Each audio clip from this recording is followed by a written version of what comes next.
दोस्तों, अगर आप भी कर रहे हैं सिविल सर्विस की तैयारी तो प्रभात एग्जाम आपके लिए लेकर आए हैं इन न्यूज़ टॉपिक्स जो आपको आपकी परीक्षा में सफल होने में सहायक सिद्ध हो सकते हैं।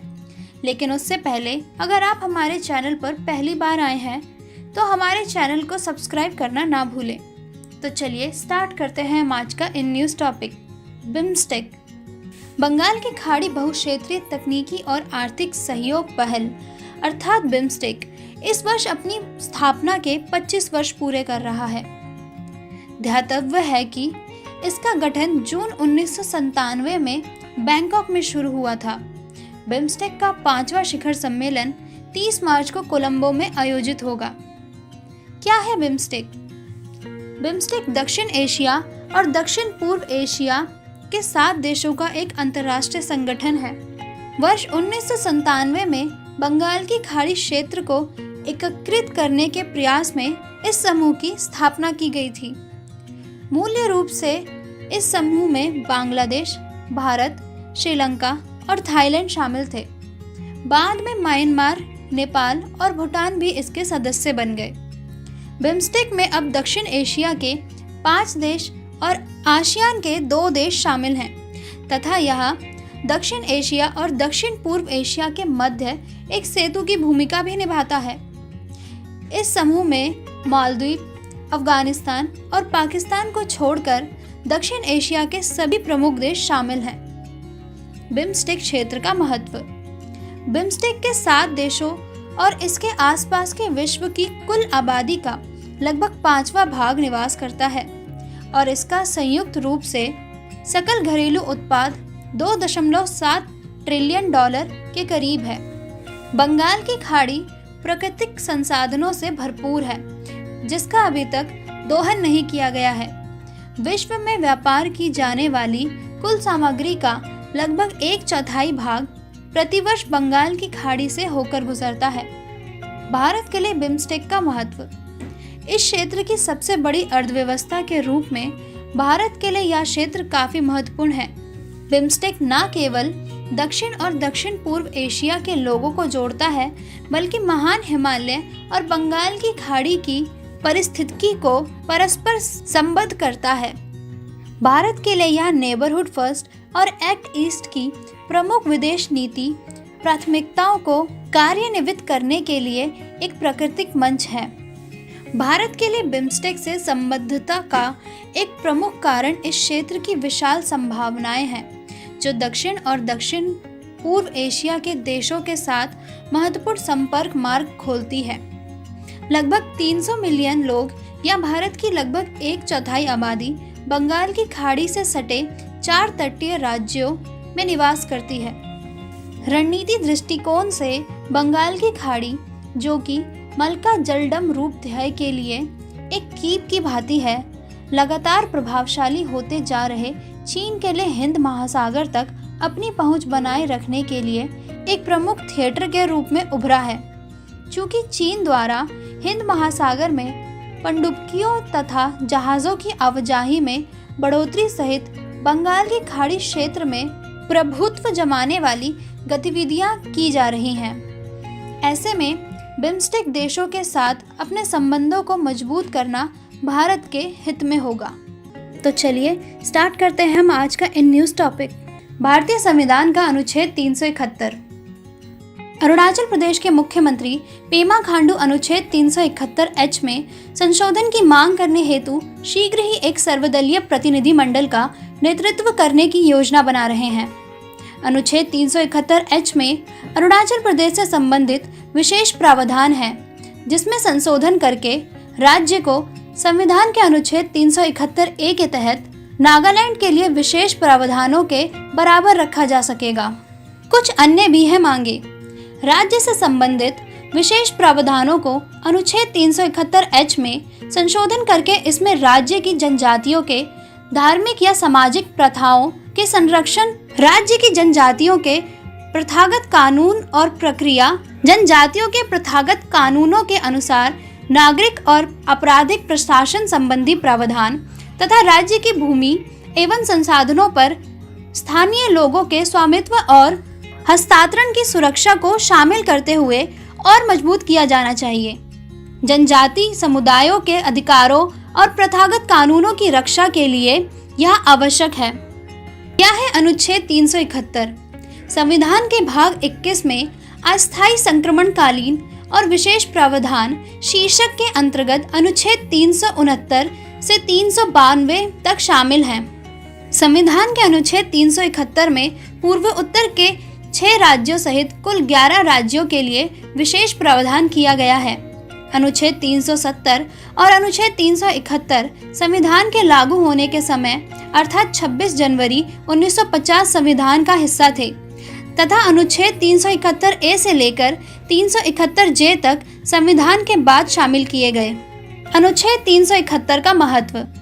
इन सभी प्रावधानों में अलग अलग राज्यों की विशेष प्रतिनिधियों को ध्यान में रखा गया है और इन राज्यों के लिए महत्वपूर्ण समझे जाने वाले विशिष्ट सुरक्षा उपयोगों की एक विस्तृत सूची निर्धारित की गई है। 371 से 371 जे तक इन सभी अनुच्छेदों में अनुच्छेद 371 आई जो गोवा से संबंधित है, इस अर्थ में विशिष्ट है कि इसमें ऐसा कोई प्रावधान शामिल नहीं है जिसे विशेष समझा जा सके। अनुच्छेद 371 ई जो आंध्र प्रदेश और तेलंगाना से संबंधित है, वह भी विशेष नहीं है। विश्व वायु गुणवत्ता रिपोर्ट 2021। हाल ही में विश्व वायु गुणवत्ता रिपोर्ट 2021 जारी की गई है। इस रिपोर्ट ने 2021 में वैश्विक गुणवत्ता की स्थिति का अवलोकन प्रस्तुत किया गया है। एक स्विस संगठन IQAir द्वारा जारी की जाने वाली इस रिपोर्ट में पार्टिकुलेट मैटर 2.5 की सांद्रता के आधार पर वायु गुणवत्ता के स्तर को मापा जाता है। वर्ष 2021 में बांग्लादेश दुनिया का सबसे प्रदूषित देश था।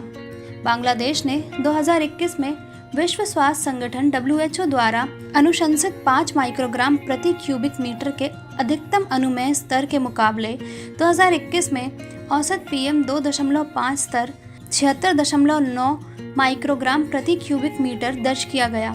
इससे पहले 2018, 2019 और 2020 में भी बांग्लादेश दुनिया का सबसे प्रदूषित देश पाया गया था।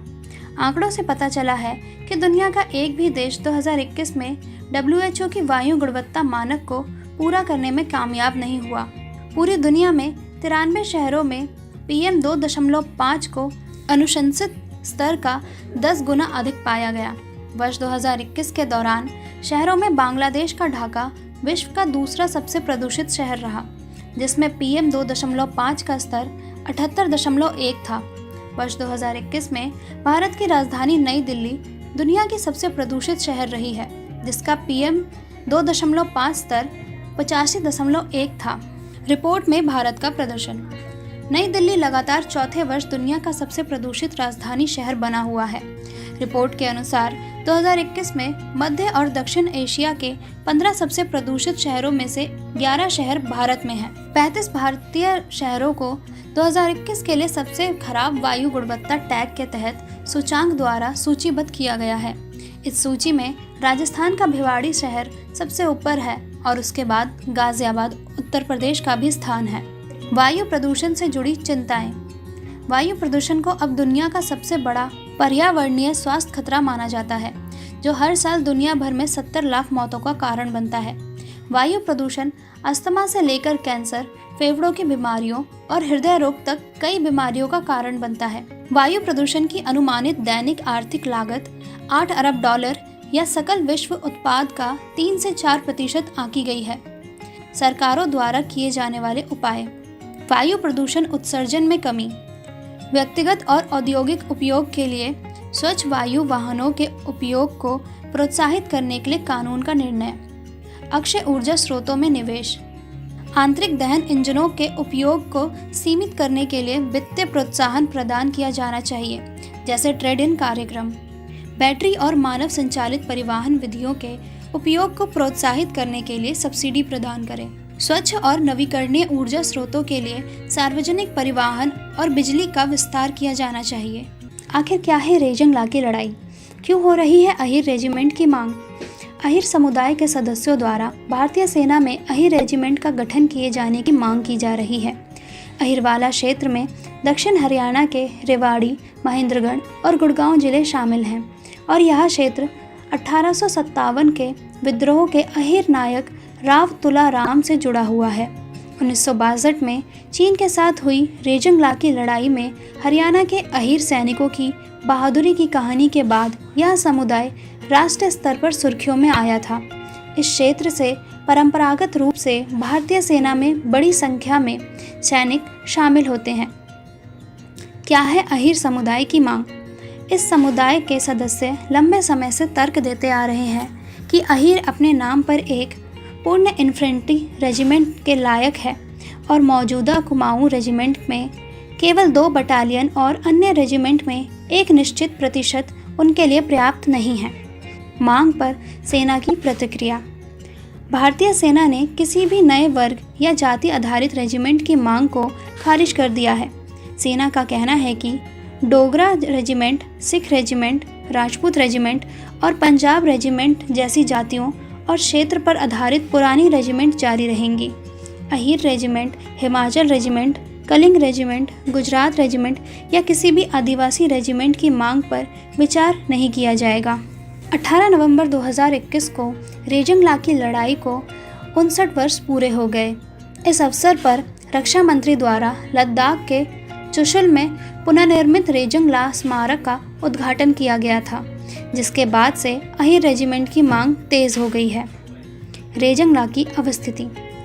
रेजंगला लद्दाख में वास्तविक नियंत्रण रेखा LAC पर स्थित एक पहाड़ी दरार है। यह दरार चुशुल गांव और स्पैंगुगुर तस्को झील के बीच स्थित है। स्पैंगुगुर तस्को झील भारतीय और चीन दोनों क्षेत्र में फैली हुई है। रेजंगला में 18 नवंबर 1962 को एक वीरतापूर्ण युद्ध लड़ा गया था। रेजंगला की लड़ाई। 1962 के भारत चीन युद्ध में 13 कुमाऊं रेजिमेंट के सैनिकों ने रेजंगला में हुई लड़ाई में चीन की पीपुल्स लिबरेशन आर्मी को कई मुठभेड़ों में हराया था।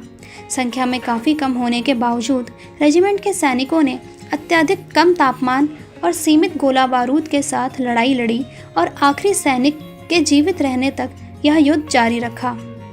रेजंगला क्षेत्र का महत्व। रेजंगला सामरिक रूप से महत्वपूर्ण चुशुल घाटी की सुरक्षा के लिहाज से अति महत्वपूर्ण है। किसी आक्रमणकारी के इस स्थान तक पहुंचे जाने के बाद उसे लेह तक खुला मार्ग मिल सकता है। तो चलिए स्टार्ट करते हैं हम आज का in news topic. P-8I squadron.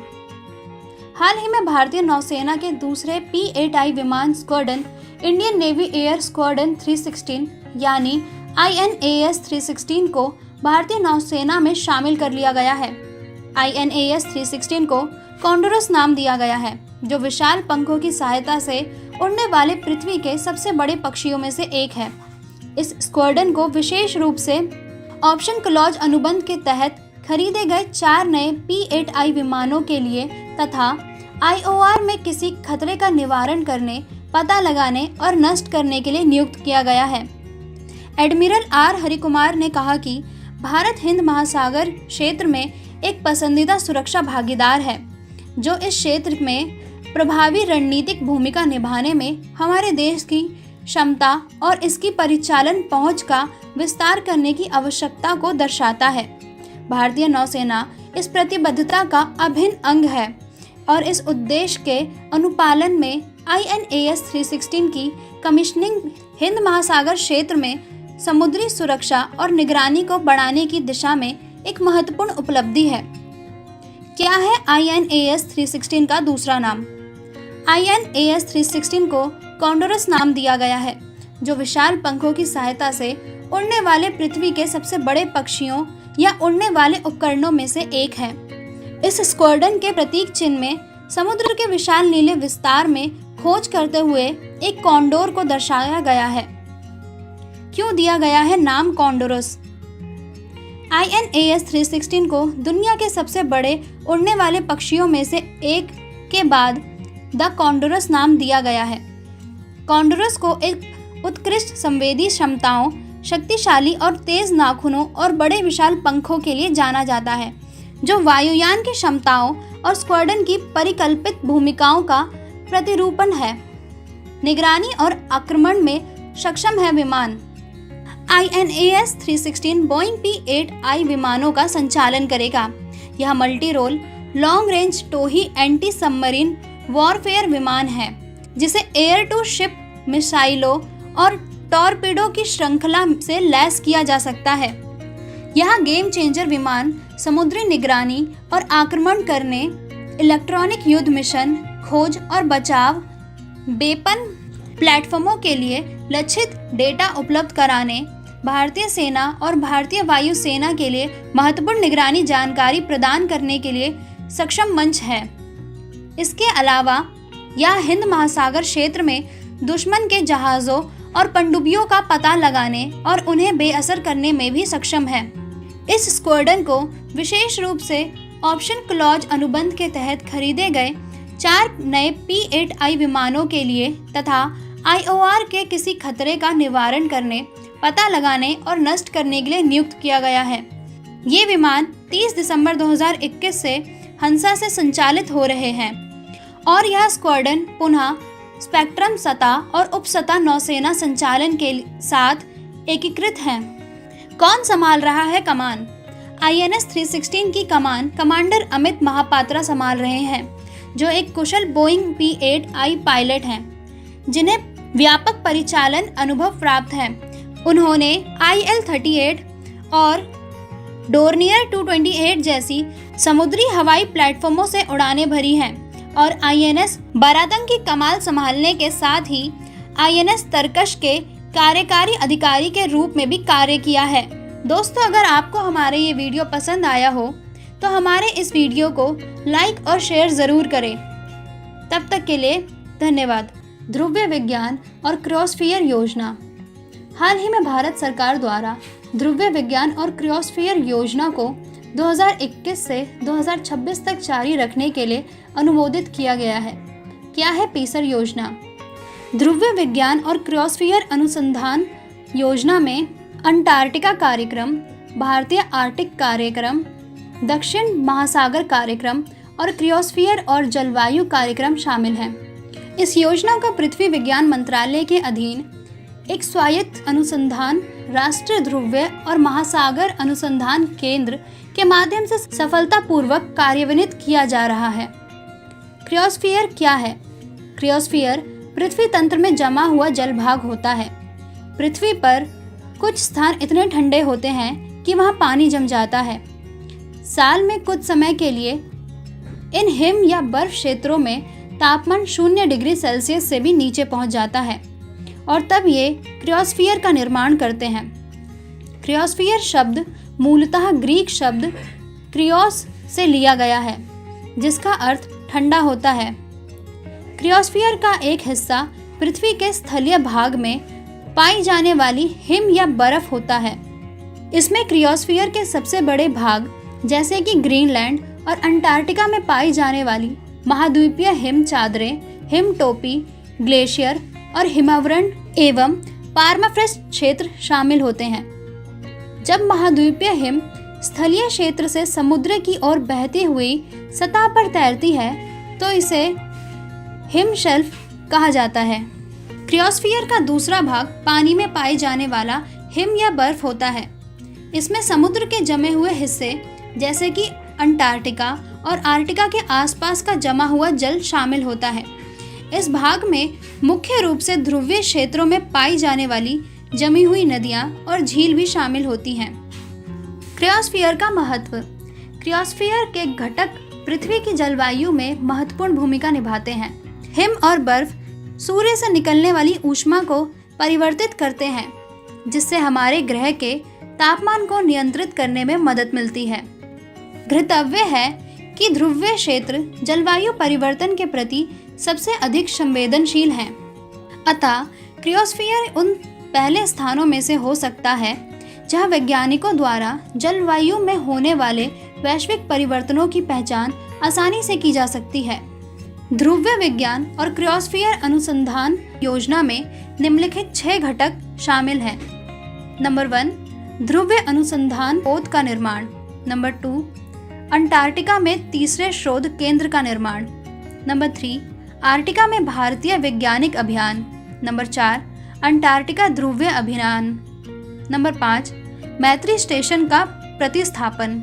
Number 6, दक्षिणी महासागर। पीसर योजना का उद्देश्य ध्रुवीय विज्ञान और क्रायोस्फीयर प्रणाली के बारे में हमारी जानकारी में सुधार करना। हाल के 3 वर्षों में पीसर योजना की प्रमुख उपलब्धियां। अंटार्कटिका के लिए 39वें और 40वें भारतीय वैज्ञानिक अभियान को अंजाम दिया। अंटार्कटिका में 41वां भारतीय वैज्ञानिक अभियान जारी है। मैत्री और भारतीय स्टेशनों पर स्वचालित मौसम स्टेशनों, एरोसोल और ग्रीन हाउस गैस सांद्रता को मापने के लिए सेंसर का एक सूट युक्त साफ हवा वायुमंडलीय वेधशालाएं स्थापित की गई हैं। वर्ष 2019 से 20 आर्कटिक अभियान के दौरान हिमनद विज्ञान, समुद्री विज्ञान, ध्रुवीय जीव विज्ञान और वायुमंडलीय विज्ञान से संबंधित 23 अनुसंधान परियोजनाओं को सफलतापूर्वक अंजाम दिया गया। हाइड्रोफोन प्रणाली के साथ एंड्रिक मूरिंग सिस्टम को सफलतापूर्वक पुनः प्राप्त किया गया और कॉन्ग्स ऑफ जॉर्डन स्वालबोर्ड में तैनात किया गया। पश्चिमी हिमालय के लाहौल स्पीति क्षेत्र के चंद्रा बेसिन में 6 बेंचमार्क ग्लेशियरों में ग्लेशियोलॉजिकल फील्ड अभियान चलाया गया। अगर आपको हमारी ये वीडियो पसंद आई हो तो हमारे इस वीडियो को लाइक और शेयर ज़रूर करें। तब तक के लिए धन्यवाद।